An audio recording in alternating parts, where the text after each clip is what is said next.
Laglagan time! Nako po mga kababayan, breaking news! Nako po, Amy Marcos, ano na? Yan ba yung pinuputak ng bossing mo? Kung bakit ka nanggagalaiti at halos malaglag na yung baba mo sa galit?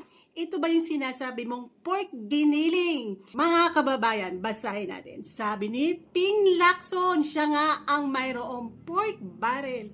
May sariling allocable fund si Senadora Amy Marcos sa 2025 national budget. Batay nga sa tinaguriang Cabral Files, mga kababayan, si Senadora Amy Marcos meron din doon kung hindi 2.5 billion, nasa 3.5 billion yung napirmahang budget sa 2026. Kung ganon definition niya sa pork, siya ang mayroong pork barrel. So wala siyang moral.